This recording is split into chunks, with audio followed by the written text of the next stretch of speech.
नमस्कार, स्वागत है आपका LPCPS के पत्रकारिता एवं जनसंचार विभाग की इस पॉडकास्ट श्रृंखला में। हमारा देश भारत अपनी आज़ादी के 75 साल पूरे कर चुका है। भारत को एक बहुत लंबे संघर्ष के बाद आज़ादी मिली थी, पर इस आज़ादी को दिलाने के लिए अपने प्राणों तक की आहुति देने वाले स्वतंत्रता सेनानियों को आज हम भूलते जा रहे हैं। खासकर उन महिला स्वतंत्रता सेनानियों को जिन्होंने पुरुषों के कंधे से कंधा मिलाकर देश की आज़ादी में अहम भूमिका निभाई थी।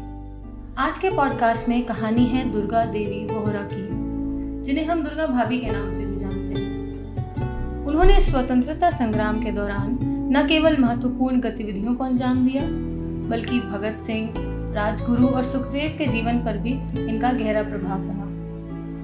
दुर्गा भाभी का असली नाम दुर्गावती देवी था। इनका जन्म 7 अक्टूबर 1907 को उत्तर प्रदेश के शहजादपुर गांव में हुआ था।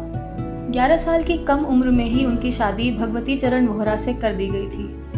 उनके पति हिंदुस्तान सोशलिस्ट रिपब्लिकन एसोसिएशन के सदस्य थे। इस दल के सभी क्रांतिकारियों का भगवती के घर पर आना जाना था। उस समय दुर्गा देवी लाहौर में एक कॉलेज में पढ़ाती थी। इस दल के अन्य सदस्य उन्हें दुर्गा भाभी कहते थे, इसीलिए वे इसी नाम से प्रसिद्ध हो गई। 1920 के दशक के अंत तक HSRA के सदस्यों ने अपनी क्रांतिकारी गतिविधियों को बढ़ा दिया था और दुर्गा देवी एक महत्वपूर्ण योजनाकार के रूप में HSRA का अभिन्न हिस्सा बन चुकी थी। बहुत ही कम लोगों को ये बात पता होगी कि जिस पिस्तौल से चंद्रशेखर आज़ाद ने खुद को गोली मारकर बलिदान कर दिया था, वह पिस्तौल दुर्गा भाभी ने ही आज़ाद को दी थी। इतना ही नहीं, दुर्गा भाभी एक बार भगत सिंह के साथ उनकी पत्नी बनकर अंग्रेजों से बचाने के लिए उनकी योजना का हिस्सा भी बनी थी। लाला लाजपत राय की मौत के बाद दुर्गा भाभी इतने गुस्से में थी कि उन्होंने खुद स्कॉट को जान से मारने की इच्छा जताई थी। तब सैंडर्स और स्कॉट से बदला लेने के लिए आतुर दुर्गा भाभी ने ही भगत सिंह और उनके साथियों को अपने खून से टीका लगाकर विजय पथ पर रवाना किया था। HSRA के नेताओं की गिरफ्तारी के बाद दुर्गा भाभी ने खुद क्रांतिकारी गतिविधियों की शुरुआत कर दी। इनमें पंजाब के पूर्व गवर्नर लॉर्ड हेली की हत्या का साहसी प्रयास भी शामिल था।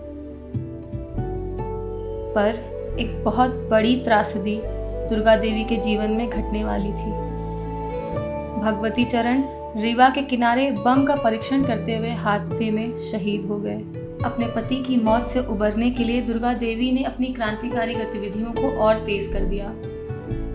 जुलाई 1929 में उन्होंने भगत सिंह की तस्वीर के साथ लाहौर में एक जुलूस का नेतृत्व किया और उनकी रिहाई की मांग की। दुर्गा भाभी ने भगत सिंह और उनके साथियों की जमानत के लिए अपने गहने तक बेच दिए थे। उसी वर्ष 8 अक्टूबर को उन्होंने दक्षिण बॉम्बे के लेमिंगटन रोड पर खड़े हुए एक ब्रिटिश पुलिस अधिकारी पर हमला किया। ये पहली बार था जब किसी महिला को इस तरह के क्रांतिकारी गतिविधियों में शामिल पाया गया था। इसके लिए उन्हें गिरफ्तार कर लिया गया और 3 साल की जेल भी हुई थी। भारत की आज़ादी में उनका सिर्फ यही योगदान नहीं था। 1939 में उन्होंने मद्रास में मरिया मोंटेसरी से प्रशिक्षण प्राप्त किया। 1 साल बाद उन्होंने लखनऊ में उत्तर भारत का पहला मोंटेसरी स्कूल खोला। देश की आज़ादी के बाद भी उन्होंने बच्चों को पढ़ाने के अपने कार्य को जारी ही रखा। 15 अक्टूबर 1999 को 92 साल की उम्र में वे इस दुनिया को अलविदा कह गए। आज 15 अक्टूबर उनकी पुण्यतिथि है। हमारा इतिहास महिलाओं के बलिदान और उनकी बहादुरी को अक्सर भूल जाता है। बहुत सी ऐसी नायिकाएं हमेशा छिपी रह जाती हैं। दुर्गा देवी वोहरा भी उन्हीं नायिकाओं में से एक है। देश की आज़ादी के लिए मर मिटने वाली ऐसी वीरांगना को कोटि कोटि प्रणाम। देश की आज़ादी में योगदान देने वाले ऐसे सेनानियों की कहानियां सुनने के लिए बने रहिए द कम्युनिकेटर्स के साथ। धन्यवाद।